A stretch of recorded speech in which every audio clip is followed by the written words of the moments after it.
En la clase anterior estuvimos viendo la captura del arca de parte de los filisteos. El arca del pacto se encontraba en un lugar que constituyó el centro religioso en la época de los jueces. ¿Cómo se llamaba esa localidad?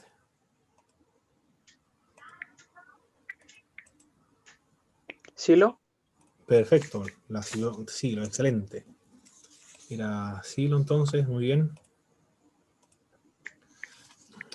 ¿Y cuáles fueron las razones para que Dios permitiera la captura del arca? ¿Cuáles son estas razones?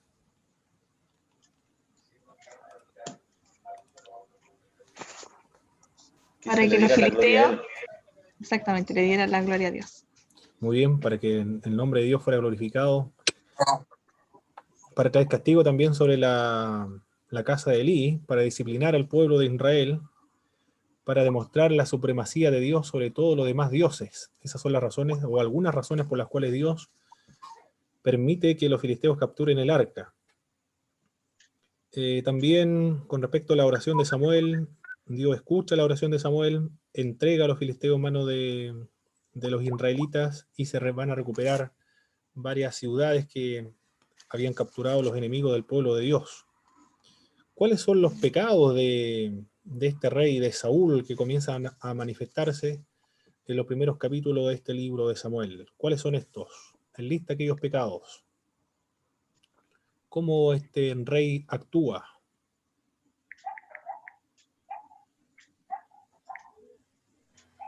Con soberbia. O apresuradamente, cuando ofreció un holocausto y no le correspondía ofrecer a él holocausto porque no era sacerdote, actuó de manera apresurada e hizo también un voto nada práctico cuando estaban en un contexto de guerra, mandó ayunar a todos los soldados y fue desobediente también. ¿En qué acontecimiento demuestra este hombre su desobediencia a las órdenes de Dios? ¿Cuándo se manifiesta? No guardar el no darle el anatema al Señor.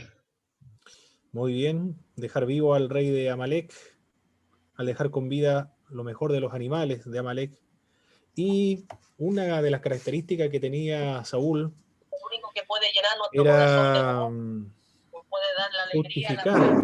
era justificar los pecados o la desobediencia que él tenía. Y las consecuencias del pecado de Saúl, la Sagrada Escritura nos dice que va a ser desechado de parte de Dios, un espíritu malo de parte de Dios viene sobre él, y el espíritu de Dios se apartó de Saúl. Coincide cuando se aparta el espíritu de Dios, viene y manda un espíritu malo de parte de Dios. Como juicio, como castigo. El apóstol Pablo en el libro de los Romanos comenta algo similar. Dios envía un espíritu de mentira a aquellos que tienen el corazón petrificado, aquellos que desobedecen constantemente la verdad de Dios. Como castigo, como juicio, Dios envía un espíritu de mentira, o también lo deja también a su extravío, conforme a su extravío, como un símbolo de juicio de parte de Dios. Como no quieren oír la verdad, entonces Dios le envía un espíritu de mentira. Bien, eso fue lo que estuvimos viendo entonces la clase anterior, y ahora corresponde ver la siguiente, la continuación de la clase. Vamos a ver de inmediato entonces, vamos a trabajar con esta materia. Se han llevado a cabo grandes obras de arte relacionadas con el cristianismo o con la fe cristiana, la fe judía cristiana.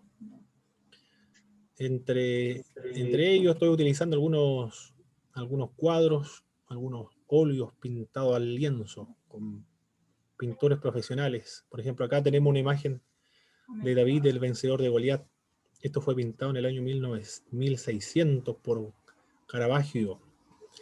De la siguiente presentación también hay otra pintura de él. Son muy similares a Goliat.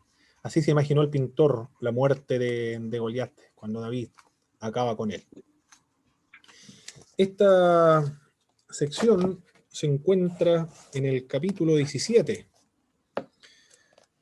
En todo el capítulo 17 vemos la narración de este acontecimiento.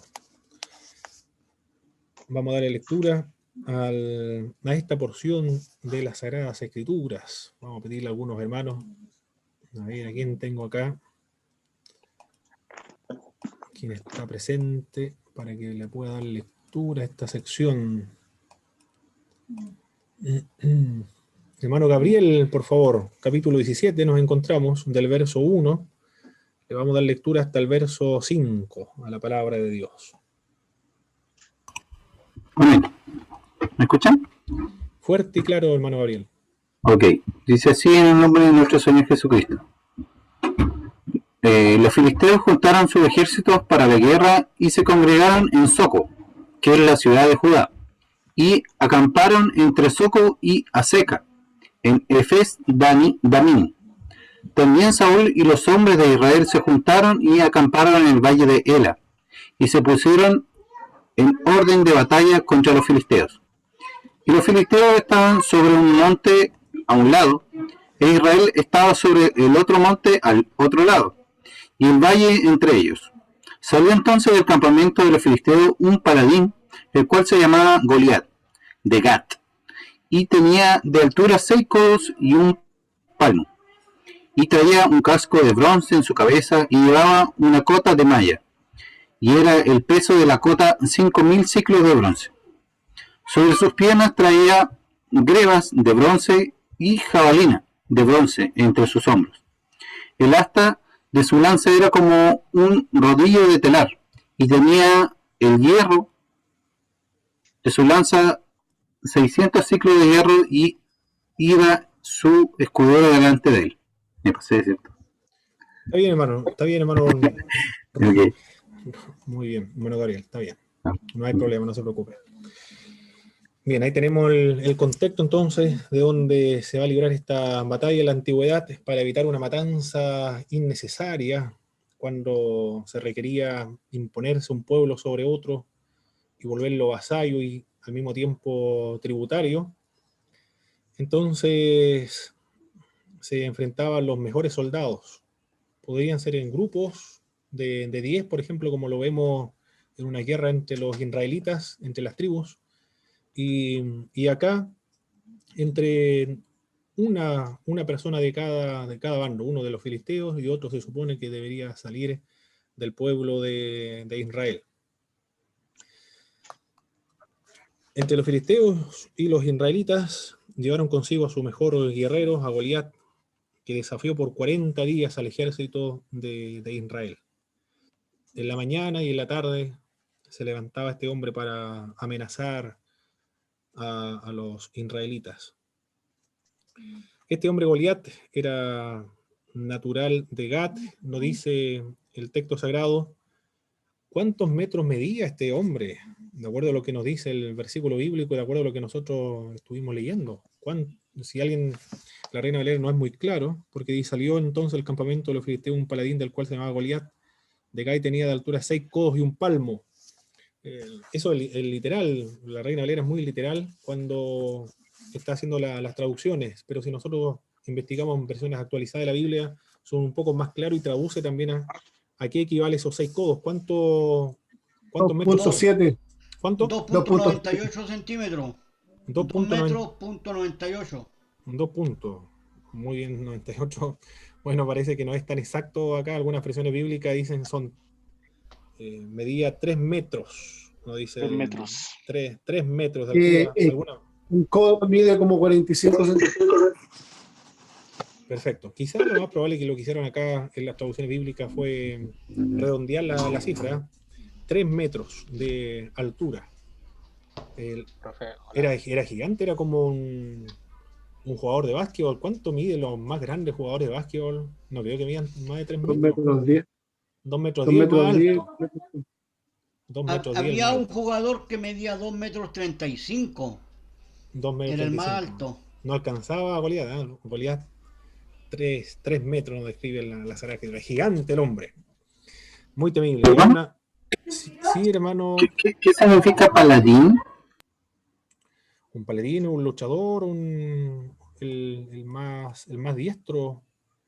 Era. A ver si alguien lo puede buscar en su versión, en alguna versión, o en Google. La definición de paladín. Profe, ¿me escucha? Sí, hermano Antonio. Fuerte y claro igual. Bueno, ya. Bueno, dos cosas, una pregunta y una observación, que en la presentación se ve un cuadro gris. No sé qué significa ese cuadro gris, que no deja ver la presentación completa.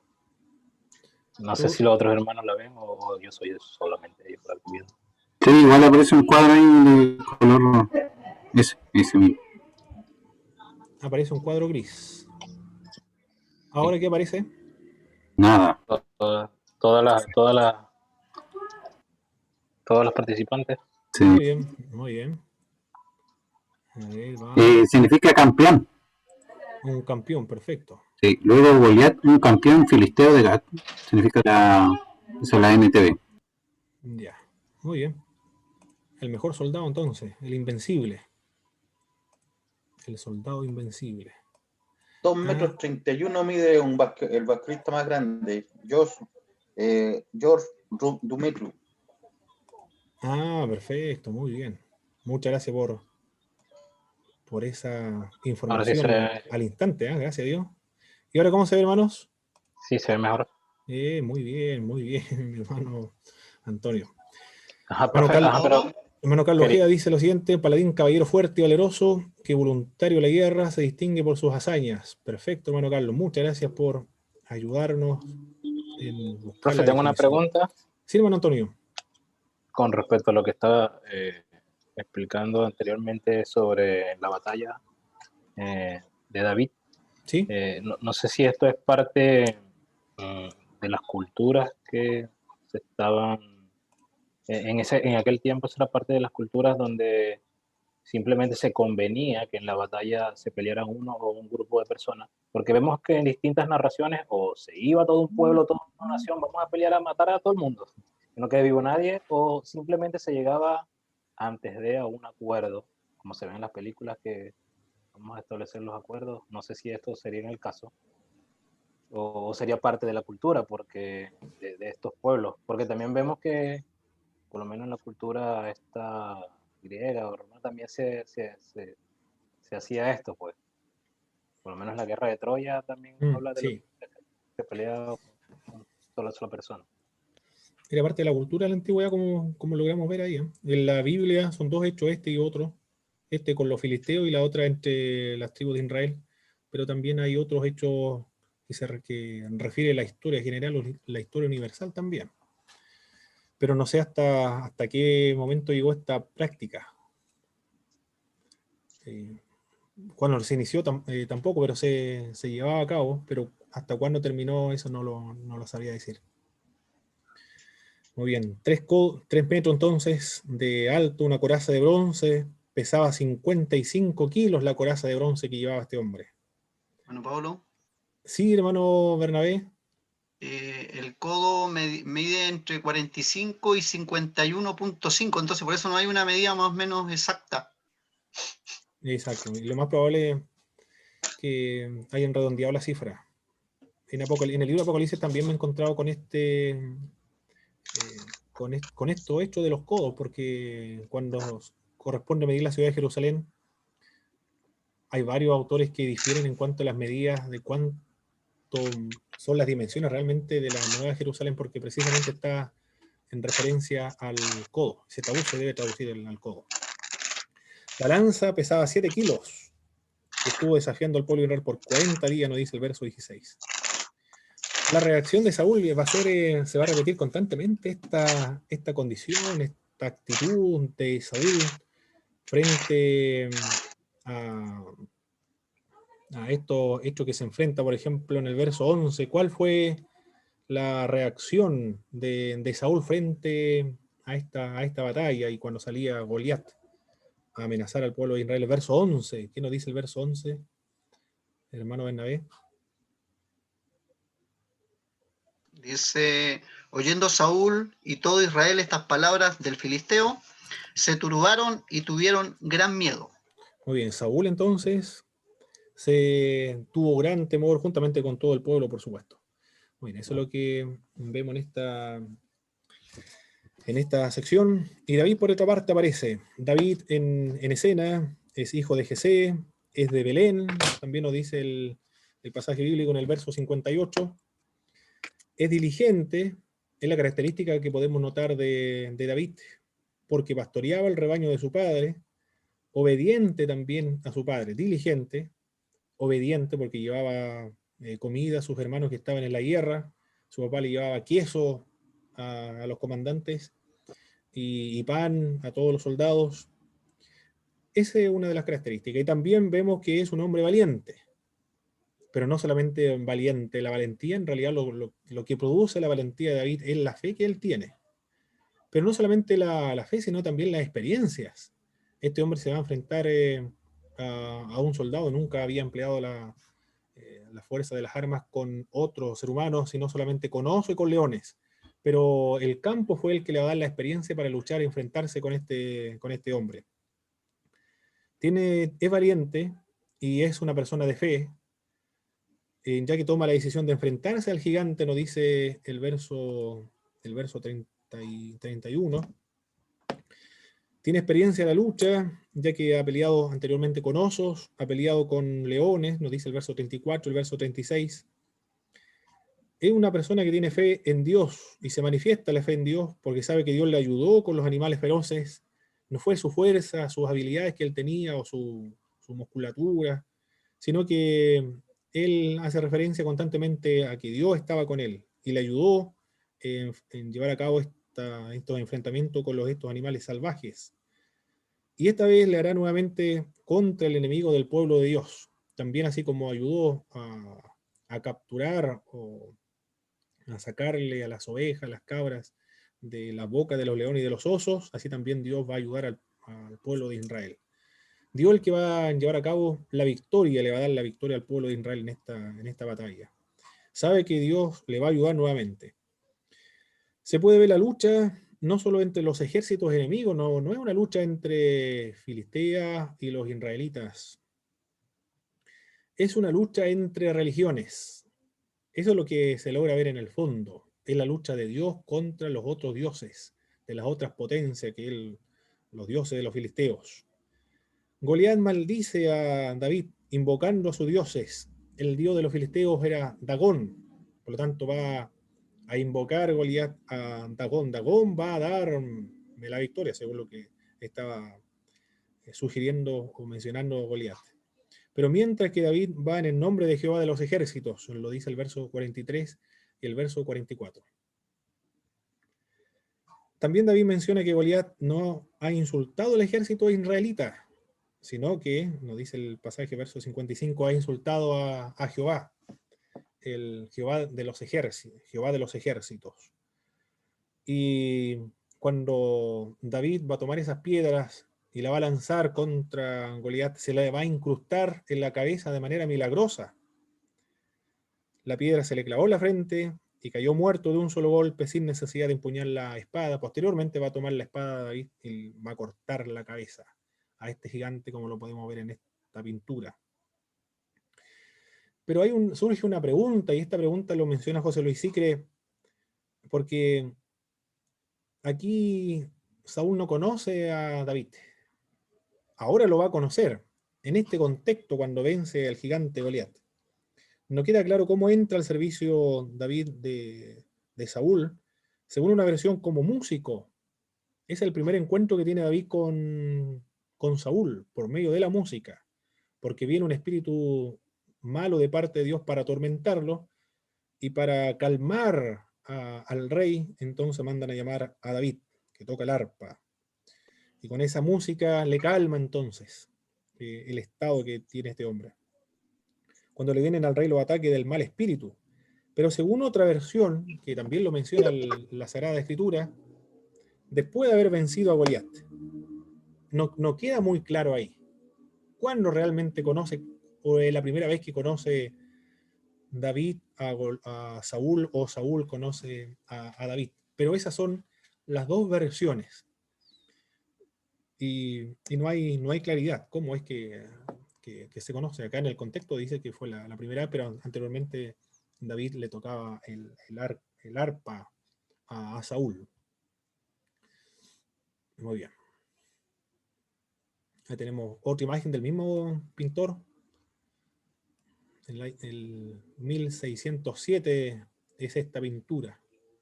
Mi hermano. Sí, hermano Jaime. Sí.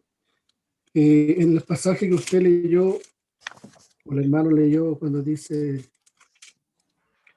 en el versículo 11 dice, oyendo Saúl y todo Israel estas palabras del filisteo, se turbaron y tuvieron gran miedo. En las escrituras nos habla, ¿no es cierto?, que el Señor a todos los creyentes, o a la gran parte de los creyentes, Dios ha derramado el espíritu de valentía sobre nuestras vidas. Aquí el espíritu de Dios ya no estaba sobre Saúl. Por eso que se turbó y tuvo miedo, a diferencia de David, que sí tenía el espíritu de Dios, y por eso tenía ese espíritu de valentía, y él podía luchar ante las adversidades, no con sus propias fuerzas, sino porque el espíritu de Dios estaba sobre su vida. Exactamente, eso muy bien, hermano Jaime, perfecto. Muy buena contribución, buen alcance, así es. Esa es la razón por la cual este hombre tiene temor, porque el Espíritu de Dios se ha apartado de él. Y David, ¿cuál es la explicación de esta valentía? Porque el Espíritu de Dios ha venido a morar sobre este hombre. O ha venido el Espíritu, o cayó el Espíritu, o fue lleno del Espíritu, o bautizados también en el Espíritu, son todas expresiones sinónimas para referirnos a una misma experiencia con el Espíritu en el Antiguo Testamento.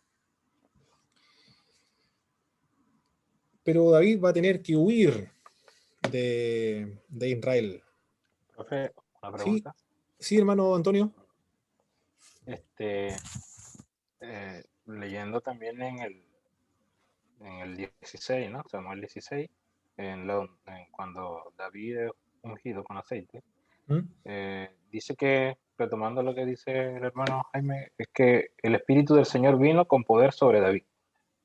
Y desde ese día estuvo con él, luego Samuel regresó a Rama. Eso lo dice el versículo 13. Pero, ok, aquí cuando ya él fue ungido, el Espíritu vino con poder sobre David. Pero en las veces anteriores cuando luchó con los osos para defender, o sea, ahí también había la manifestación, estaba el Espíritu del Señor con él para darle toda la fuerza a David, ¿no? Supongo, porque creo que por fuerza humana no. Lo más probable, sí, lo más probable. Lo que pasa es que no se destaca en la escritura que la fuerza provenía, pero aquí sí destaca que cuando fue ungido ya con aceite, es que el Espíritu del Señor vino sobre él. Lo debe ser que viene y se mantuvo. O antes venía y se iba. Puede ser, también puede ser eso. No lo sabemos con exactitud, ¿eh? Ya estamos bien, afinando bien la interpretación de la Sagrada Escritura y la experiencia de David con el Espíritu de Dios. No lo dice explícitamente cuando luchaba con los osos y los leones. Explícitamente acá lo menciona cuando es ungido como rey. Podríamos deducir que aquí cuando desciende el Espíritu de Dios es para capacitarlo para esta obra oficial de rey, podríamos interpretarlo de ese modo. Y anteriormente el Espíritu de Dios venía, pero para liberarlo de asuntos domésticos, por ejemplo, liberar a sus animales de los leones o de osos, como un acto preparatorio para lo que luego David tendría que realizar a favor del pueblo, que era una liberación mucho más grande, ya no solamente de animales, sino de ejércitos extranjeros, así lo podríamos interpretar, esa venida del Espíritu anteriormente. Lo dice David, Dios era el que le ayudaba a liberar a sus animales de los osos y también de los leones. De eso sí podemos estar seguros ahí. Ahora, profe, otra pregunta. ¿Sí? No sé, que me dio curiosidad, no sé de dónde lo escuché. Por ejemplo, cuando Samuel va a la casa de Isaí, él le dice que venía a hacer un sacrificio al Señor, que purifíquense, vengan conmigo al sacrificio. Yo voy a hacer un sacrificio, ¿no? Entonces purificó a Isaí y a sus hijos y los invitó a reunirse con él para el sacrificio, lo dice en el versículo 5. Pero entonces estaban todos sus hijos y dice que el Señor Isaí le presentó a los 6, 7 hijos que estaban allí. Pero como David no estaba, pero mi pregunta es por qué, siendo David, el hijo no fue invitado a esta ceremonia, a esta reunión. Y creo que había escuchado que por ahí, no recuerdo, leído que se consideraba a David también como hijo de otra mujer. Por eso que lo tenían apartado, no, lejos de esto.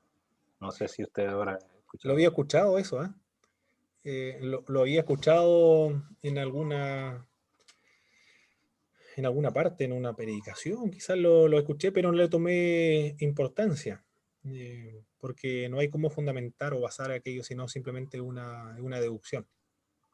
Sí, pero como me llamó la atención fue que invitó a sus hijos, pero a la ceremonia de la purificación, pero a David no lo invitó, lo dejó por allá. Ahí podríamos interpretar Profe. que como el acto era con la finalidad de ungir a una persona y solamente estaban los mayores, y el otro era un joven que no había posibilidad alguna, por lo menos para el papá, de que se le nombrara para este cargo que había ido Samuel. Sí, ¿alguien más? Hermano Pablo. Sí, hermana Ruth. Sí, recordando lo que decía el hermano, de que yo también había oído eso, de que David era hijo de una concubina del varón Isaí.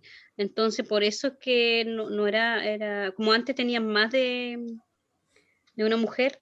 Entonces, creo que alguien sí también me ministró eso, de que él era hijo de una de las concubinas, y por eso no era grato a la mesa o estar con el resto de los hermanos, y lo mandaban a cuidar las ovejas muy lejos por allá. Igual me llamaba la atención el hecho de que decía el hermano que todos eran santificados y se limpiaron, y David vino, yo creo que todo cochinito de allá, y no necesitó limpiarse para ser ungido.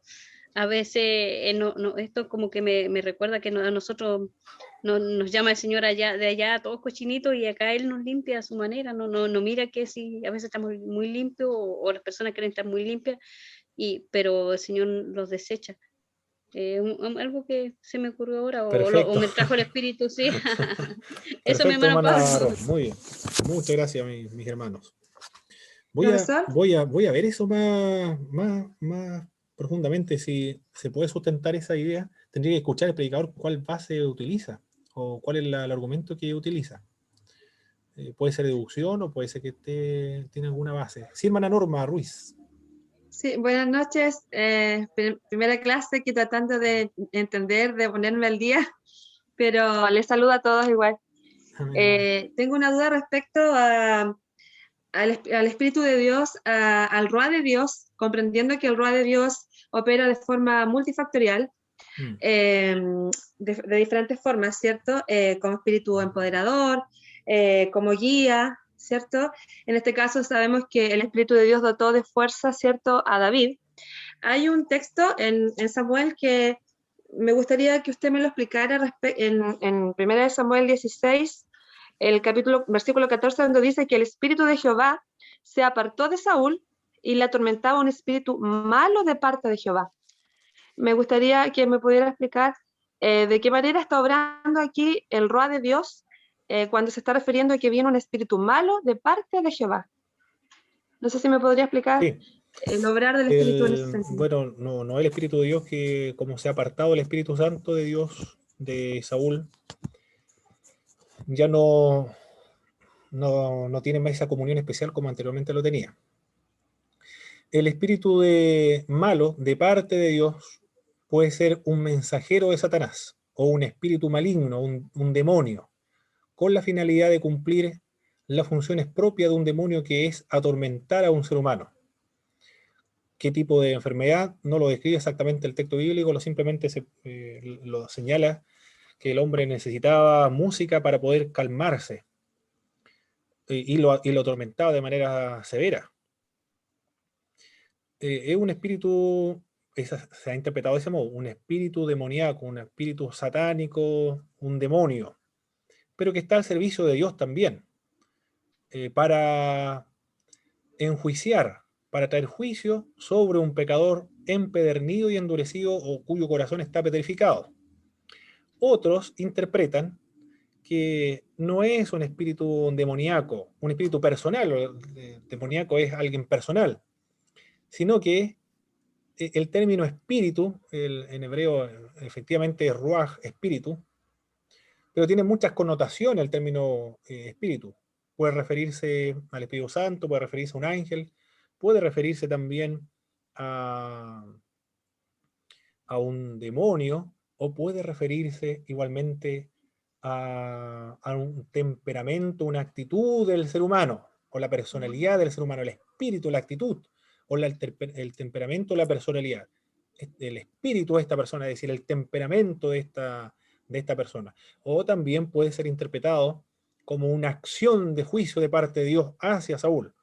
Lo he leído también en algunos comentarios bíblicos, señala que el espíritu que Dios le envía a Saúl es un espíritu de juicio, no en el sentido de ser una persona, aquel espíritu, sino que vino el juicio de parte de Dios. Por lo tanto, en ese sentido, el juicio de Dios hacia Saúl se va a personificar en un espíritu, pero entendiendo siempre como una personificación. Esas son las dos interpretaciones. Un demonio o el juicio personificado. Yo pienso que puede ser un demonio que está a las órdenes y el servicio de Dios del mismo modo. Paulo Hoff dice eso, profe, que es un demonio.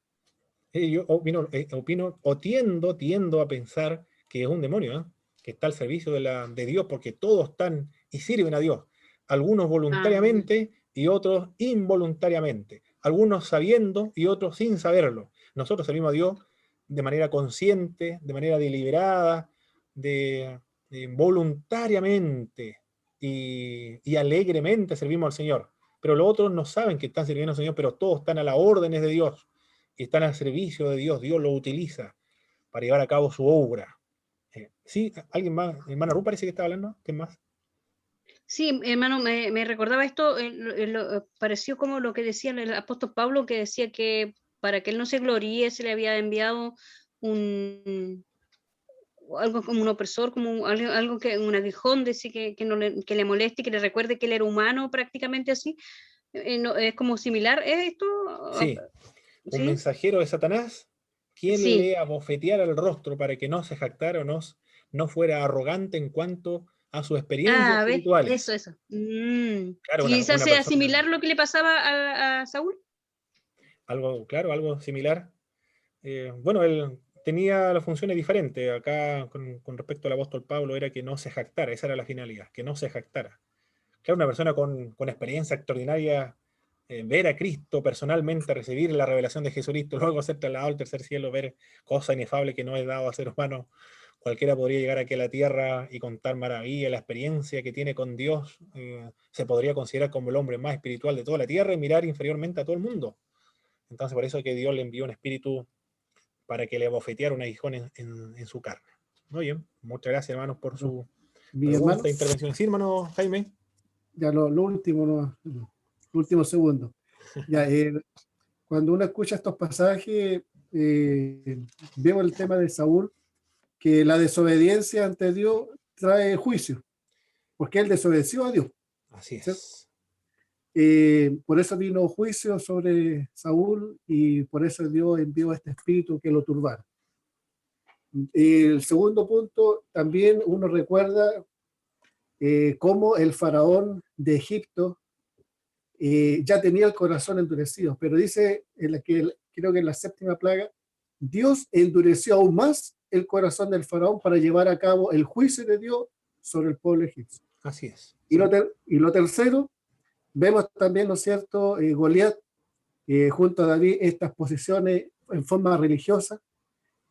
También lo vemos en el profeta Elías con los Baales. El profeta Elías, ¿no es cierto?, también era un poder de del poder religioso de Baal y el poder de Dios. Ahí vemos las tres figuras en relación a Dios como obra de las diferentes formas, en las diferentes épocas, conforme a la Escritura.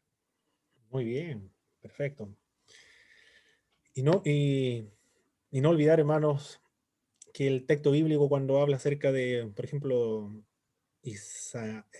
Elías con los profetas de Baal, David con Goliat, no nos está el texto bíblico haciéndonos una invitación a nosotros a imitar a estos hombres o a estas personas, a estas mujeres, en caso como Débora, por ejemplo, sino que se está exaltando o poniendo de relieve, esto no se debe olvidar nunca, exaltando y poniendo de relieve la obra y la acción de Dios sobre un pueblo, así como Dios obra sobre el pueblo de Israel, obra sobre todas aquellas personas que tienen la fe de Abraham. Es una invitación a la alabanza, a la adoración y al seguimiento al Dios que actúa sobre estas personas y sobre David. No son las obras, las hazañas de David. No se nos está invitando a ser como David, sino se nos está invitando a adorar, a seguir, a entregarse, a imitar a este Dios de estas personas. La Biblia es la historia de Dios, la acción y la obra de Dios sobre un pueblo, sobre Israel en el Antiguo Testamento, sobre la Iglesia en el Nuevo Testamento, el nuevo definitivo y radical Israel. Muy bien, eso no se debe olvidar nunca, hermanos, al estudiar la Sagrada Escritura, es la acción, la obra de Dios. Y el tema principal en la historia de la salvación, y describe, apunta y la meta final es Jesucristo. La huida de David, porque ¿Profe? las mujeres... Sí, hermano Alexis. Me queda una duda pensando en qué fue lo que le provocó el impacto de la piedra a Goliat. Y estaba leyendo que la piedra que le lanzó David dice que puede ser como un impacto de bala Sí, sí. y que le haya trizado todo el cráneo, que por eso murió de forma instantánea. Exacto. No, y fue milagroso eso. Así de fuerte fue Claro, la un piedra que proyectil. le llegó, Se le incrustó en el como un cráneo, claro que sí. proyectil. Fue como si lo hubiese disparado con un fusil o con una pistola Sí. sobre la cabeza de este hombre. Algo sobrenatural. La victoria se lo está dando Dios. Cada batalla, cada victoria que el pueblo de Israel obtuvo frente a sus enemigos es Dios actuando a favor de su pueblo. Pero, ¿qué es lo que provocó esta victoria sobre los filisteos en Saúl? Se despertó por el canto de las mujeres David. Saúl mató a sus miles y David a sus 10.000, claro, escuchándolo Saúl de esta manera, el hombre se despertó esa envidia. Fue dominado también por un espíritu malo, lo dice el capítulo 18 después, en el verso 10. Le llevó en 2 oportunidades a querer asesinar o matar a David, en 2 oportunidades, con una lanza.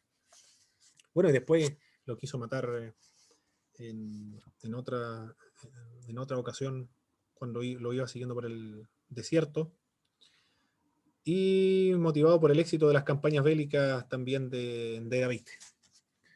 Esas fueron las razones por las cuales se despierta el celo de Saúl hacia David. Pero tenía miedo Saúl hacia David porque tenía preocupaciones por su reino y también por su descendiente, porque le dice a Jonatán, no piensas en tu reino, va a acabar con toda nuestra dinastía. Siempre tuvo temor este hombre, Saúl. Temor de los filisteos, temor de las tribus israelitas que no habían reconocido su liderazgo cuando fue nombrado como rey, temor de David posteriormente, temor del pueblo, porque el pueblo pareciera que tiene el control, en definitiva, dejar en vivo a Amalek y también el botín de guerra. Es un hombre en constante temor, porque precisamente No, ya el Espíritu de Dios se había apartado de él. Era una actitud, parece, propia de la personalidad de Saúl. El hermano Gabriel dice en el chat: adiós, mis hermanos, tengo que retirarme, siguen disfrutando de la Sagrada Escritura. Ah, muy bien, tuvo que retirarse el hermano Gabriel. Bien.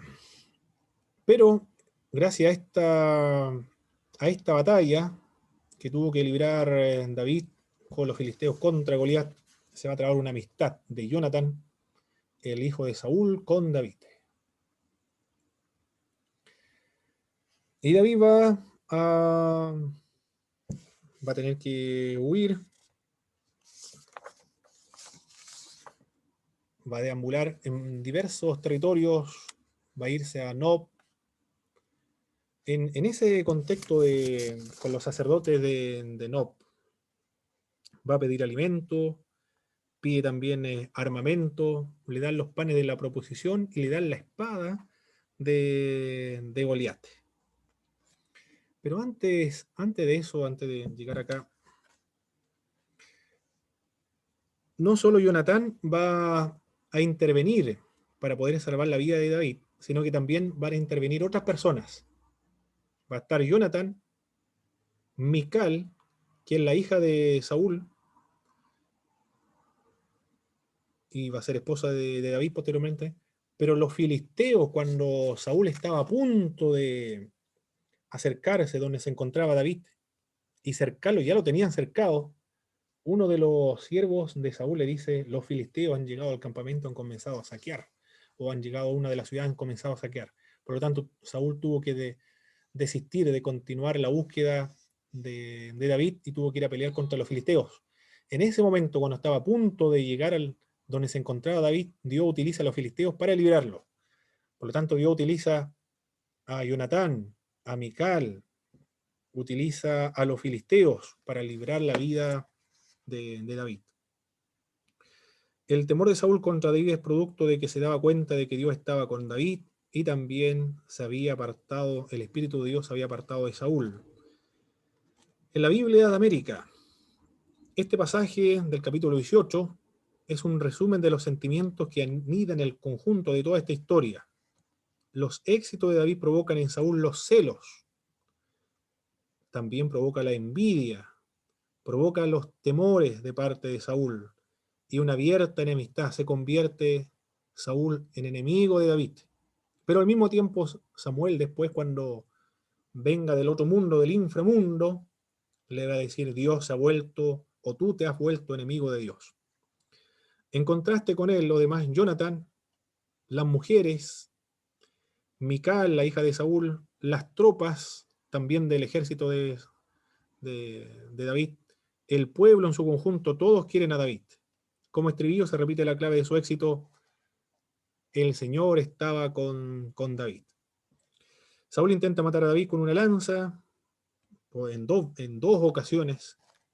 Al intentar hacerlo, su yerno con Merob, con la condición de realizar expediciones contra los filisteos, luego con Micol. Se menciona también a los ídolos familiares, los terafines.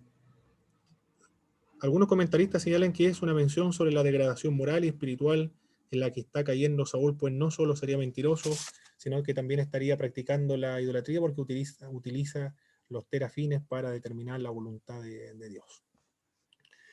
Hoy día también, hermanos, tenemos dos disertaciones. Hoy día estamos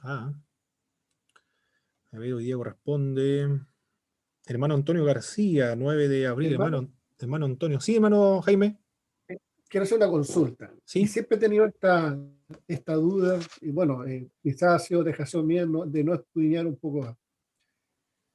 Cuando el Señor cuando antes de morir Jacob, cuando bendice a cada uno de sus hijos, Judá, el cachorro, y después la historia cuando el pueblo pide un rey y Dios concede un rey, pero el rey era de la tribu de Benjamín. Así es. Cuando uno empieza a escudriñar la escritura, Benjamín da a entender que en la tribu de Benjamín no iba a heredar el reino posterior, o sus hijos iban a ser los futuros reyes, porque el rey, quien va a salir más adelante en la historia, atrás de la escritura, tendría que venir de la tribu de Judá. Así es. Y David es de la tribu de Judá, así como Salomón, y posteriormente hasta que llega a Jesucristo, que también viene de la descendencia de Judá. Entonces, uno va viendo en la historia cómo tenía esa duda yo al respecto, y tengo la duda. Imagino que el pueblo, como ellos leyeron la Torá, esas palabras de Jacob a la bendición sobre sus hijos estarían estipuladas, que iban a tener un rey como lo escribió el libro de Deuteronomio, pero conforme a qué tribu, eso no.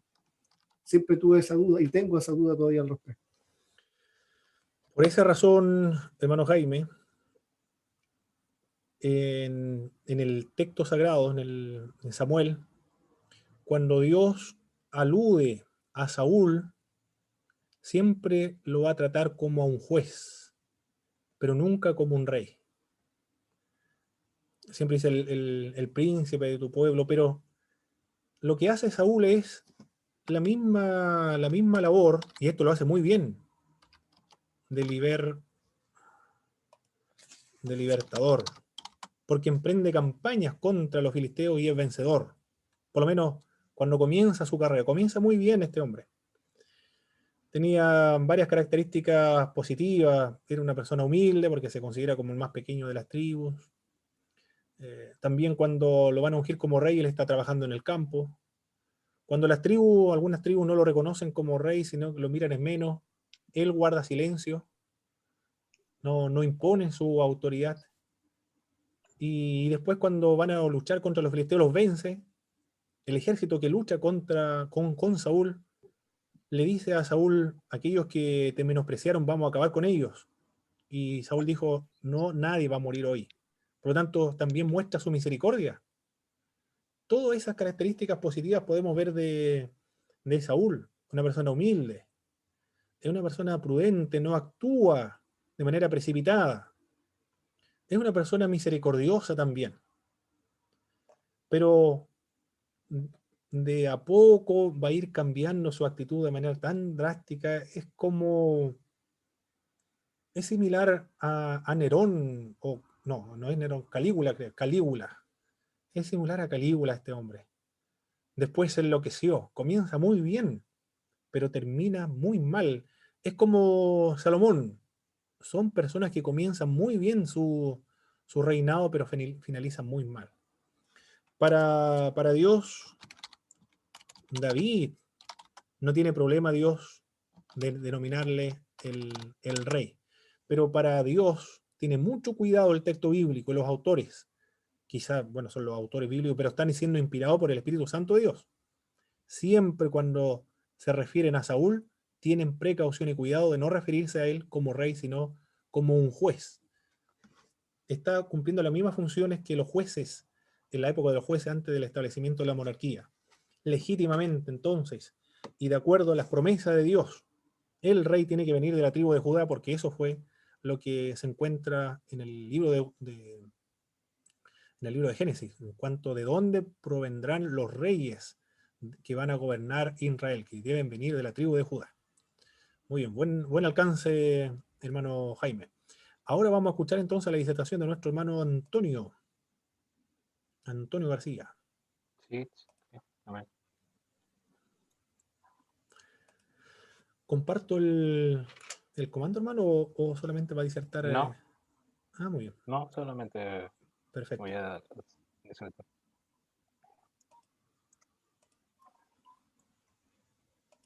Ya bueno, a mí me tocó el tema de los jueces, del autor John Drake, de las páginas 79 hasta el 85. Esa es mi disertación.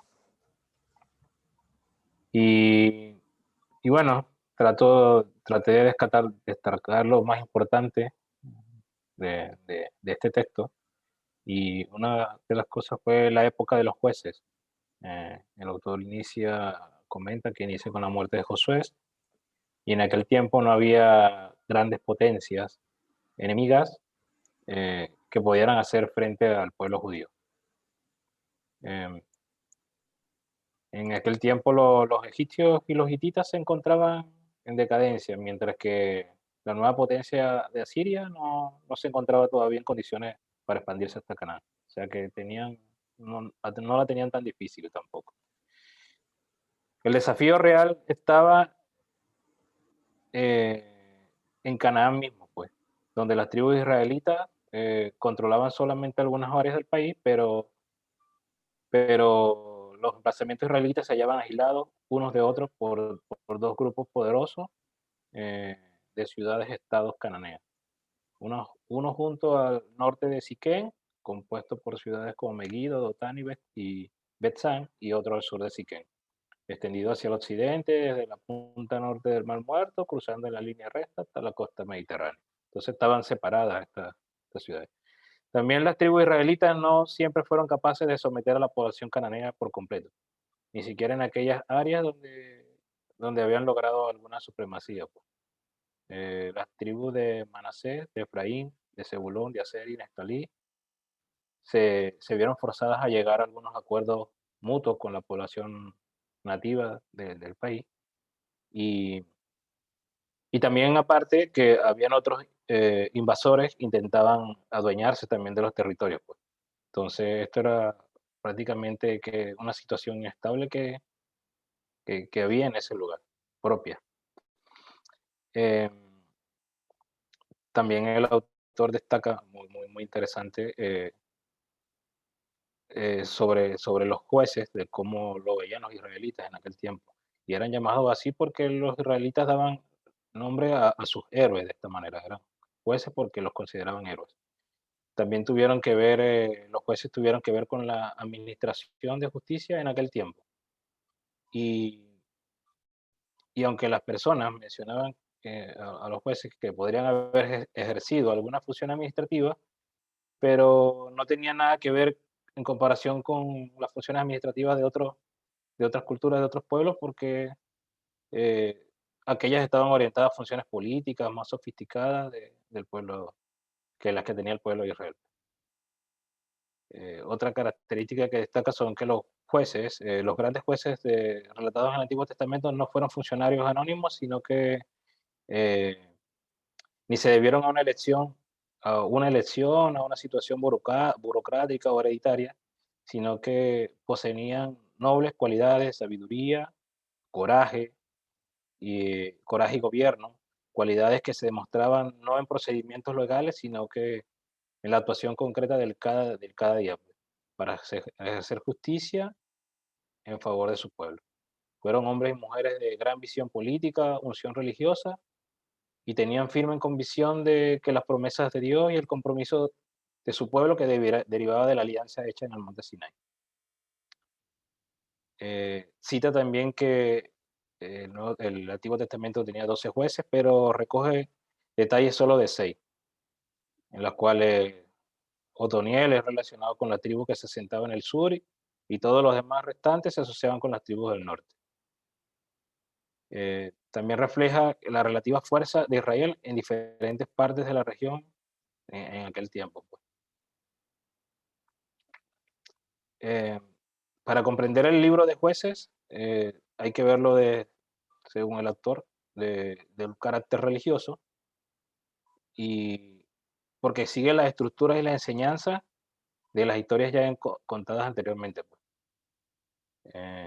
El cual destaca que cuando Israel era fiel a Dios, parte de la región, cuando Israel era fiel a Dios, parte de la región por aquel tiempo prosperaba.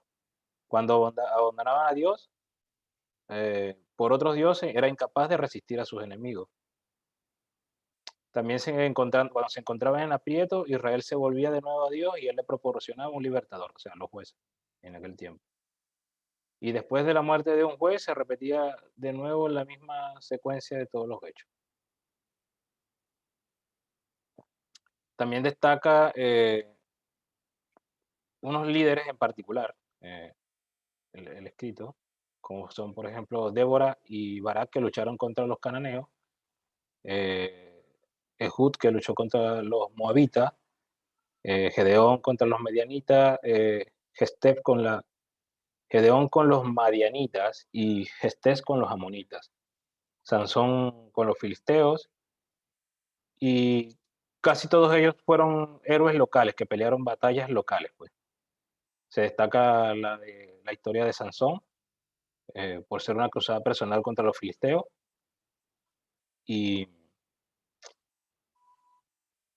también se destacan los relatos de Débora y Barak, que nos permite conocer mejor la naturaleza de la sociedad israelita en ese periodo. Describe con vivacidad los éxitos contra los cananeos, conducidos por Sisara, comandante en jefe de Yabín, rey de la ciudad de Hazor. Débora y Barak intentaron probablemente abrir las brechas a través de las ciudades-estados cananeas que estaban aisladas al norte de Galilea y con los emplazamientos israelitas alrededor de Siquem. Porque esa tierra que estaba ahí, esa posesión de esa tierra era de vital importancia porque eran las rutas comerciales, el cual tenían que pasar por todo ese camino, y el que controlaba efectivamente esa área controlaba la mayor parte del país. Entonces, favorablemente, para Israel, el Señor les concedió esa parte, ese territorio. A pesar de que los reyes cananeos tenían bastantes armas sofisticadas, pero los israelitas tuvieron éxito porque fueron capaces de formar alianzas fuertes y efectivas.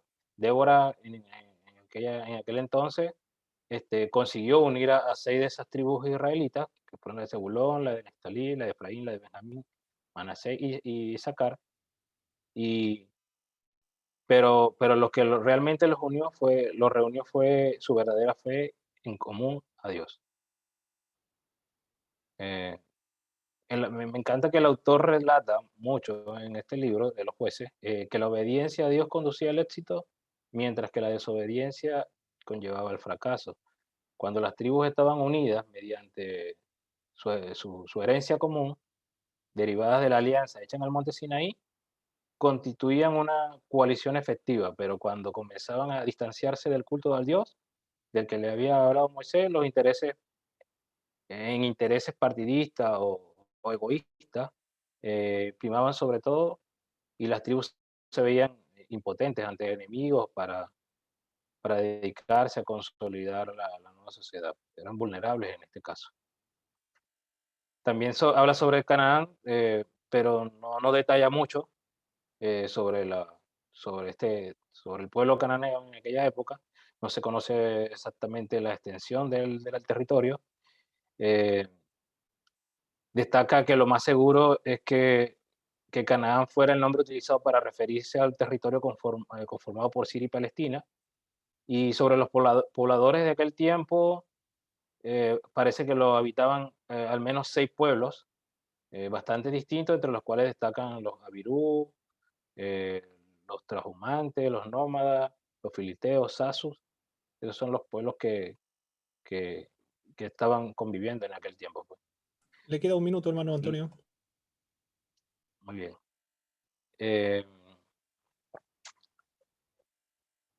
Y bueno, para destacar lo que concuerdo con el autor, es que cuando cuando Israel era fiel a Dios, parte de la región por aquel tiempo prosperaba. Cuando abandonaba a su Dios, los enemigos hacían de las suyas con el pueblo de Israel. Y lo que destaca, pues, que la unión del pueblo de Israel los hacía unidos en una misma fe, lo que acordaron en el monte Sinaí, los hacía fuertes, pues, los hacía prevalecer, le daba la victoria contra sus enemigos. Pero cuando estaban separados o por intereses egoístas, partidistas, ahí donde se veían vulnerables, pues, ante los enemigos.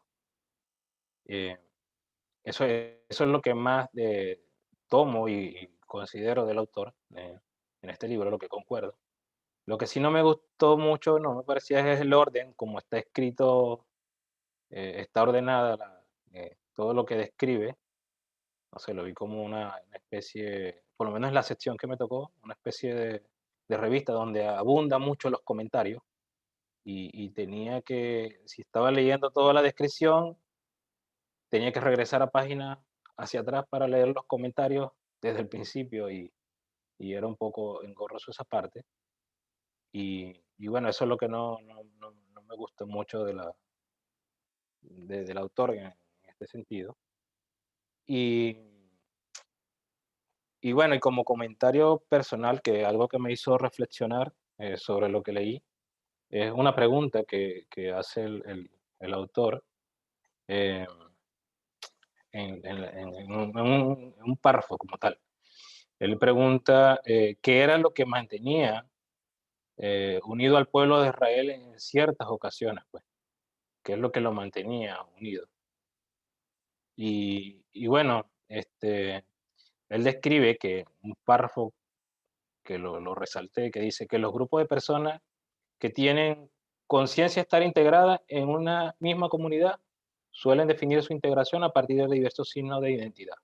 Surge esta necesidad de definición cuando la identidad tribal se ve amenazada de alguna manera, lo que determinará la selección de los símbolos que describen la singularidad corporativa. Por ejemplo, podría seleccionarse un origen común, los ancestros, el estilo de vida particular o bien los tabúes religiosos. Y yo llevo esto me hizo reflexionar, llevar esto a la realidad, porque a veces nosotros vemos varias denominaciones, nosotros como cristianos, como creyentes, actuamos a veces como los pueblos de Israel en aquel entonces, de manera separatista o individuales. Y tal vez sea en el mismo sentido de adorar, de practicar el culto, y cada quien está viendo por su propio bienestar en este sentido. Mas, sin embargo, cuando hay una situación, crisis en un país, política, catástrofe sobrenatural, pandemia, a veces tendemos a unirnos como pueblo de Dios y, bueno, buscar algo común que nos haga enfrentar a toda esa situación, pues. Entonces, algo que me hizo reflexionar en ese tema, en ese párrafo, como nosotros actualmente, como cuerpo de Cristo, nos lleva a enfrentar a ciertas situaciones y buscar la unidad. Perfecto. Esa es mi disertación. Muy bien, hermano Antonio, muchas gracias. Muchas gracias por el... Es muy entretenido el libro, es muy, muy bueno. También me encontré un poco problemático este libro porque aparece un desarrollo de párrafo, pero en una hoja a veces ocupa casi la mitad de una hoja, puros comentarios en letras chicas del pie de página. Eso es Sí, lo que me di cuenta de ese libro. sí, no, Pero muy bueno, muy, no me muy gustó. importante. Muy bien, ahora viene entonces el siguiente hermano. Él corresponde hoy día a la disertación, el hermano Heriberto Godoy Noriega.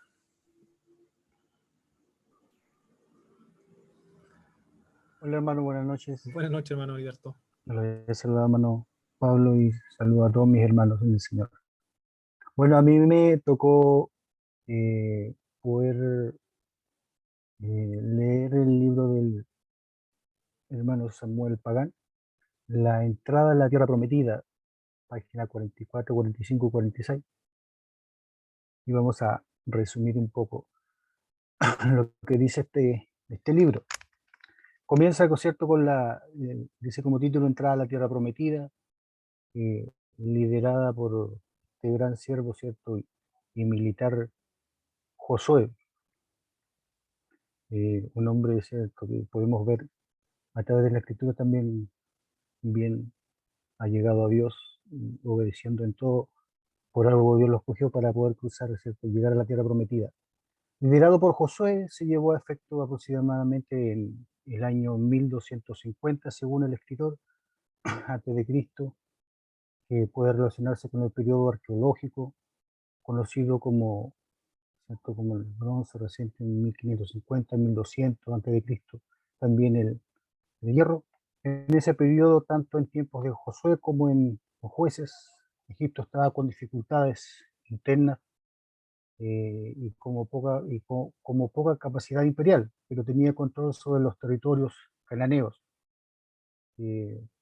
Esa paulatina decadencia política y militar comenzó en la época de Ramsés Ramsés II, y se agudizó durante la incumbencia de su sucesor Merneptah, 1224 a 1204 a.C., relata el autor. Referente al, también habla de la singular mención histórica constituye la primera alusión al pueblo de Israel en documentos establecidos. Además, es la única referencia a los israelitas a la literatura egipcia disponible hasta el día de hoy. Podemos ver también en ese mismo periodo, además, había un imperio que se llamaba Hitita, Canaán, fue sacudido por los problemas y las dificultades de las naciones orientales del mar Mediterráneo, que también fue un tiempo de transformación interna en Transjordania, pues los reinos de Edom, Moab y los amonitas se consolidaron, entre otras razones, por la crisis de las potencias de la época. Y ese fue el contexto amplio de la llegada y conquista de los israelitas de Canaán. El debilitamiento de las potencias ayudaron mucho, ¿cierto?, para que por el pueblo de Israel pudiese tomar posesión también de la tierra prometida. Sabemos también de que todo fue un plan de Dios, porque ya estaba escrito, ¿cierto? Dios ya le había ofrecido esas tierras, bastaba que ellos tomaran la decisión de tomarlas. Pero también podemos ver, ¿cierto?, de que ellos como pueblo se equivocaron muchas veces, porque Dios siempre, podemos ver a través de su palabra, que Dios siempre le envió que tomaran la tierra y se deshacieran de todo, todos sus enemigos, pero ellos siempre en algunas ocasiones dejaban cierto personas y no mataban a todos. Pareciera algo cruel hoy día, pero Dios, ¿cierto?, que nos invita muchas veces a que nosotros dejemos todo y seamos solamente de Él, no solamente algunas cosas que nos convengan. Entonces yo lo miro desde ese punto de vista. Y también nos habla de las posibilidades en torno a su finalmente Israel conquistó y se asentó en Canaán, la tierra prometida.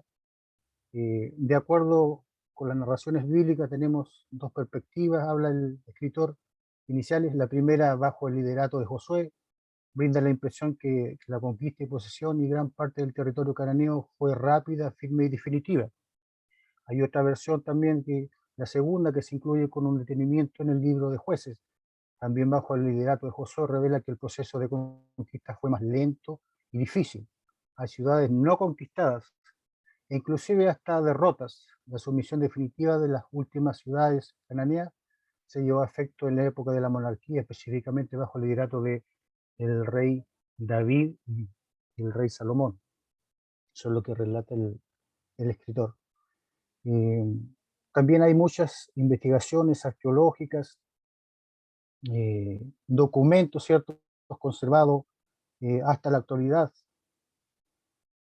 obras, obras de artes, etcétera, que dan un respaldo ciertamente a todo lo que vivió ese tiempo el pueblo de Israel. No fue algo, ¿cierto?, que se escribió solamente, no, hay pruebas relevantes que dan pie a creer, ¿cierto?, de que y a través de la palabra del Señor también podemos ver que todo lo que dice su palabra es verdad.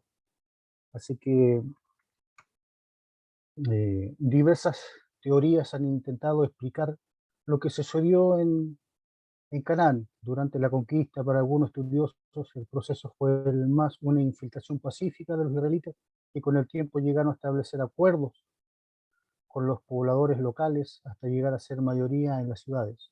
Otros también eruditos hablan de una revolución social en la cual los israelitas salidos de Egipto se unieron a grupos de campesinos oprimidos para conquistar las ciudades, y aún otros académicos aluden a un proceso gradual por el cual el sistema de organización agraria y desarrollo de las ciudades cananeas fue cediendo el paso a la formación de un Estado más unificado y definido. Bueno, sabemos que los pueblos cananeos, también hace mención este escritor, habla de los pueblos cananeos tenían un panteón, que quiere decir un panteón, un lugar dedicados, ¿cierto? Donde adoraban a sus dioses y, y bueno, ellos no tenían como nosotros, ¿cierto? Un dios, ellos tenían muchos dioses.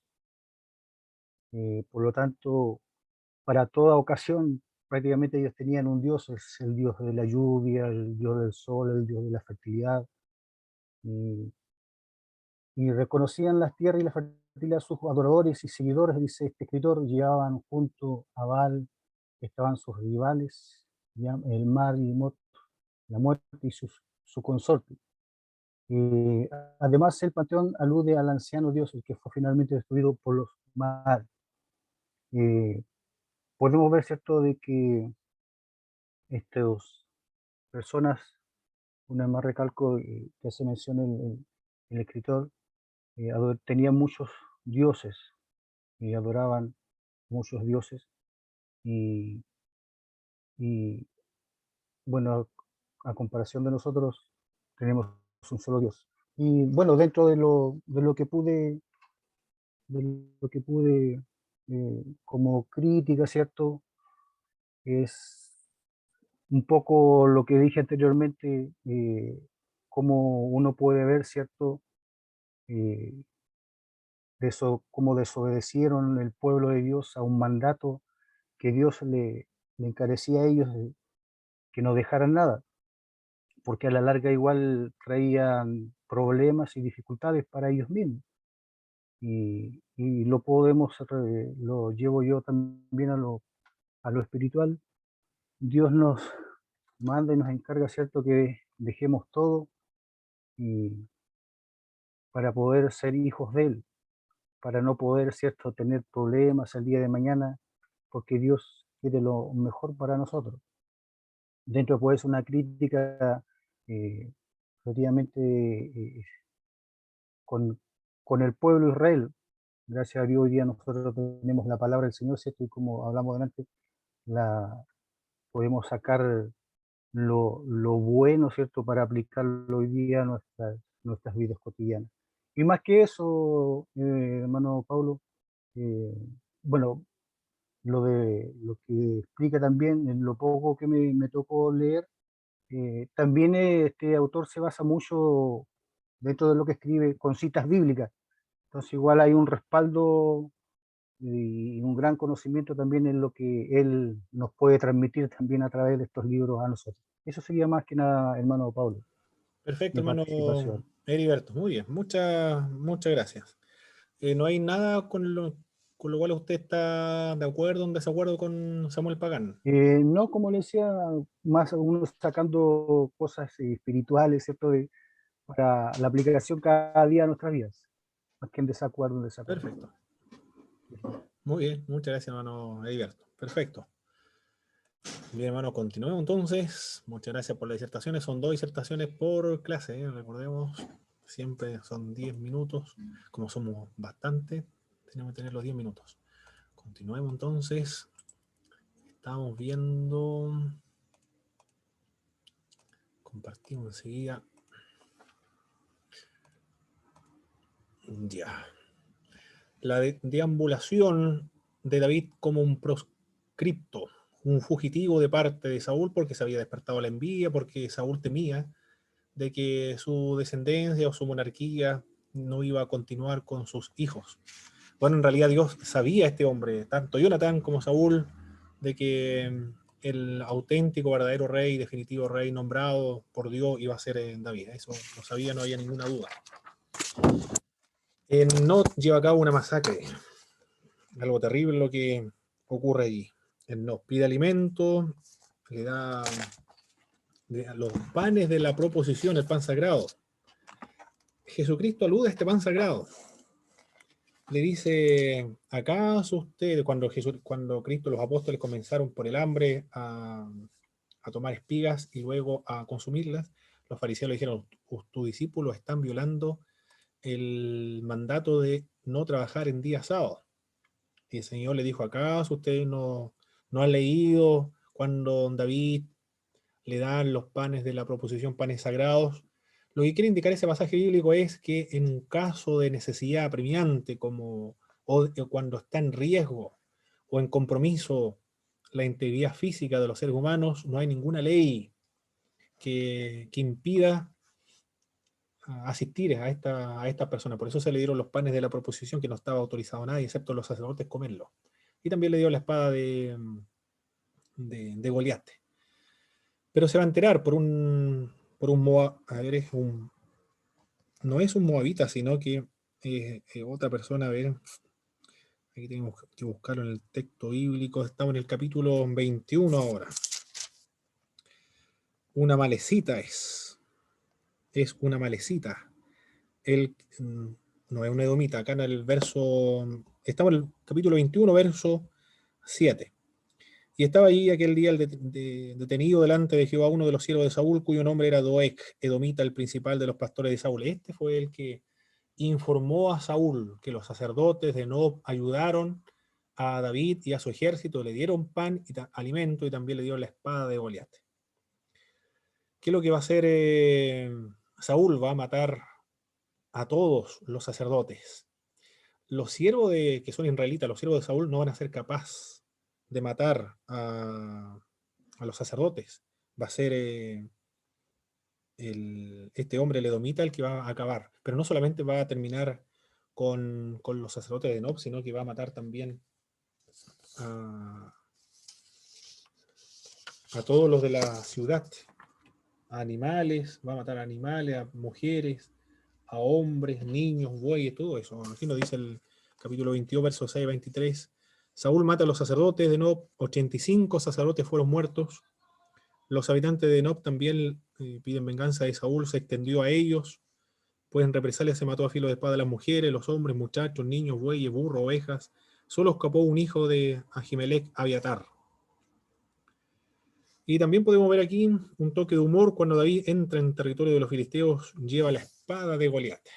Luego se va a Nob, Aquis, se va a la cueva de Adulam. David luego se va a Mizpa, luego se va a Moab y luego se va a Judá. Saúl mata a todos los sacerdotes de Nob en el capítulo 22, verso del 6 al verso 23. En el capítulo 21, cuando se encuentra David con los filisteos, para poder escapar de parte de los filisteos que no le hagan daño,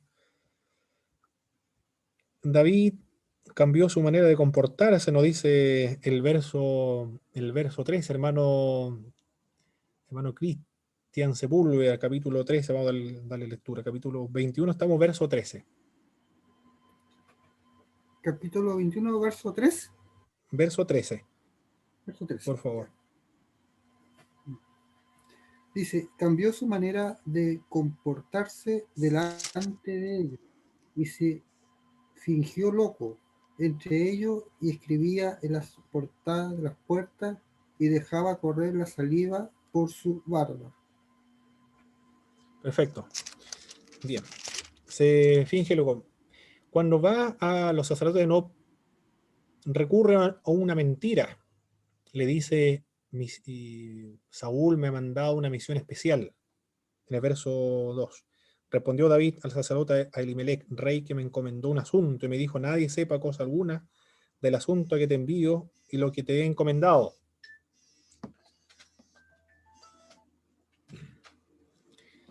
Recurre a una mentira en ese instante. Acá también estamos viendo en el verso 13, recurre una estrategia, pero siempre para conservar su vida. David, cuando se entere de la muerte de los sacerdotes, 85 sacerdotes de Nob, él va a decir que por su causa estas personas fueron muertas.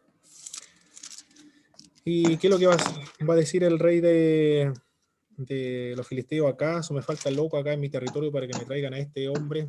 Ellos eran supersticiosos, pensaban que las personas que tenían enfermedades mentales era una maldición, un mal augurio, o le iba a traer mala suerte a su región. Por eso es que se preocupó también el rey, no le hizo absolutamente nada a David. Pero David va a buscar refugio donde sus familiares. En Mizpa, en el capítulo 22 estamos ahora, en el verso 3. Al verso 5 vamos a darle lectura a ese pasaje. Hay que recordar que David no es solamente un judío, sino que también es uno de Moab, un descendiente de los moabitas. Hermano Bernabé, por favor, capítulo 22, verso 3. Todas estas personas son los que le van a brindar protección y ayuda a David. Y se fue David de allí a Mizpa de Moab, y dijo al rey de Moab: yo te ruego que mi padre y mi madre estén con vosotros hasta que sepa lo que Dios hará de mí. ¿Sigo? Sí, hasta el verso 5, por favor, hermano Bernabé. ¿Ya? Los trajo, pues, a la presencia del rey de Moab, y habitaron con él todo el tiempo que David estuvo en el lugar fuerte. Pero el profeta Gad dijo a David: no te estés en este lugar fuerte, anda y vete a tierra de Judá. Y David se fue y vino al bosque de Aref. Su familiar, entonces, sus parientes en Moab le van a dar protección cuando huye de David. Jonatán le da protección, Mical le da protección, los filisteos le dan protección, los moabitas le dan protección, el rey de uno de los príncipes de los filisteos también le dan protección. Y Dios levanta a los filisteos para que vayan a atacar una de las tribus enteras a Saúl, y cuando está para atrapar a David, Saúl tiene que ir a luchar contra los filisteos. Todos esos son los medios que utiliza Dios para proteger al futuro rey. Bueno, huye después a Keila, luego se va a Engadi, en el desierto de Param. Se enfrenta nuevamente en esta lucha, porque los filisteos, cuando Saúl estaba a punto de capturar a David, se levantan los filisteos en guerra y tiene que ir a atender estas necesidades. Tuvo temor Saúl. Ahí tenemos otro cuadro muy importante de un pintor ruso. Y como no sabe cuáles son los resultados de la batalla, no hay ningún profeta que le hable a Saúl, mientras que por otra parte el profeta le habla a David, le dice: vete a la tierra de Judá. Dios le habla a David, David tiene comunión con Dios, envía profetas para que adviertan a David que vuelva nuevamente a la tierra de Judá, pero por otra parte, ni por sueño, ni por visión, ni por profeta, de ninguna manera Dios responde a Saúl. Entonces Saúl necesita comunicarse para ver el desenlace de la batalla. ¿Qué es lo que hace Saúl? Va a consultar con la pitonisa de Endor, una espiritista. Y la espiritista, bueno, después se da cuenta que es Saúl. Viene Samuel del otro mundo. Ella tiene temor y queda espantada, porque se da cuenta que el que viene del otro mundo efectivamente es Samuel. Pero le trae un mensaje de juicio y de condenación. Va a morir juntamente, va a perder la batalla, va a perder su reino, se ha convertido en enemigo de Dios. Todo eso el mensaje que le da Samuel a Saúl. Y ahí surge una pregunta. Bueno, el texto bíblico dice que es Samuel. Efectivamente Samuel viene del otro mundo. Pero ¿cómo se explica el hecho de que una pitonisa pueda haber hecho venir del otro mundo a un difunto, en este caso Samuel? ¿Cómo pueden explicar ese hecho? ¿Qué nos dice el libro texto que estuvieron leyendo sobre ese pasaje bíblico en particular?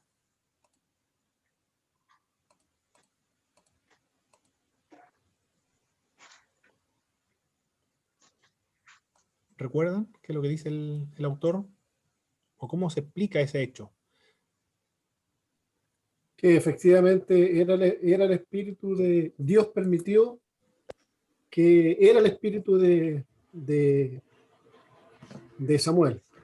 Muy bien. Porque la persona que estaba haciendo la manifestación, se podría decir diabólica, ella quedó asombrada al ver al espíritu de Samuel en presencia de ella, y obviamente que no era ella el trabajo, sino que era Dios que estaba obrando en ese momento. Muy bien. Eso es lo que comenta nuestro libro. No Le fue dice que algo... ¿Sí, hermana Ruth? Sí, dice, la divina vio una aparición inesperada, o sea, jamás ella había visto alguna aparición, fingía nomás, y hasta el momento. Entonces, al ver esta inesperada aparición, se turbó, y era sobrenatural, y le asustó, dice, y el mensaje, aparte del mensaje que venía, la palabra que ella oyó, correspondía, ¿cierto?, al estilo del profeta. O sea, afirmó que era realmente Samuel el que estaba hablando, respaldó la palabra. Eso. Perfecto, muy bien.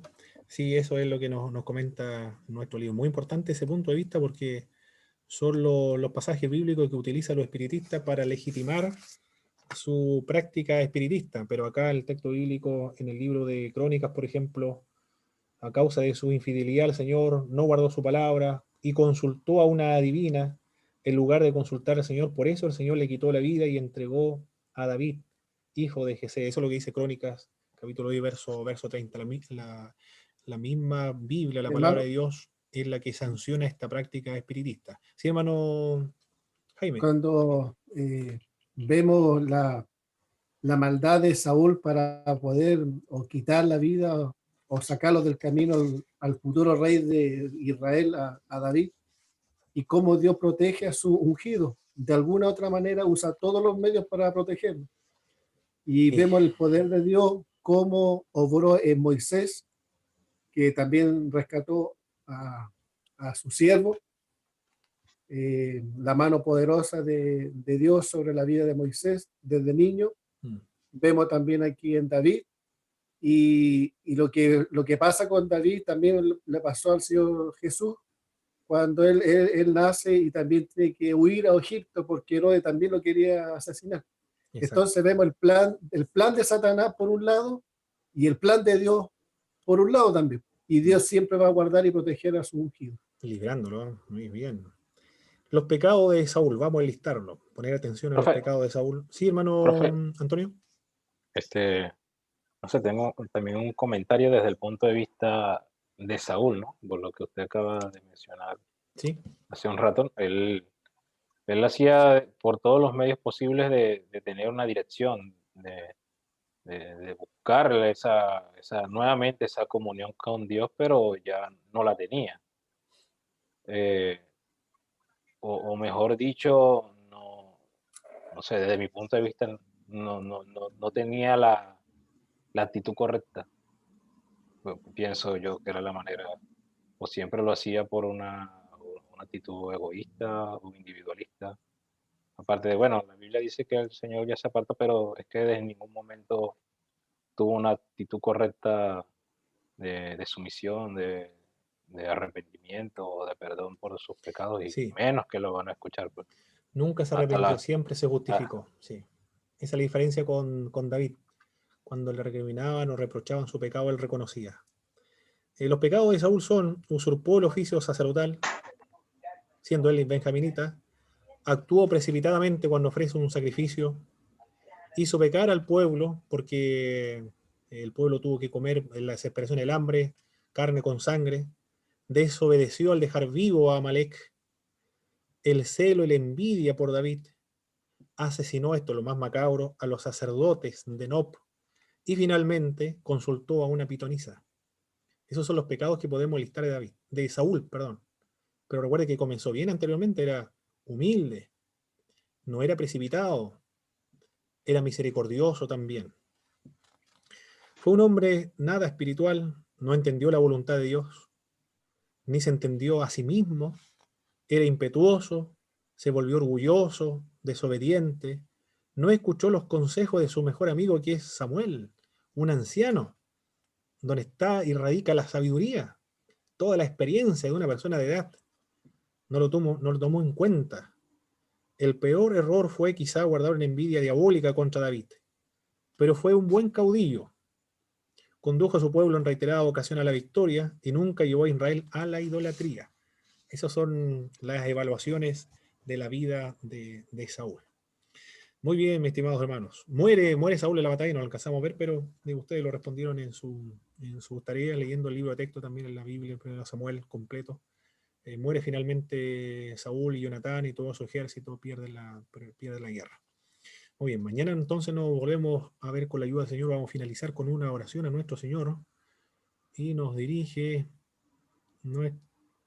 a ver quién nos dirige en una oración. El doctor Jaime, por favor, nos dirige en una oración para finalizar la clase. Amén, hermano Pablo.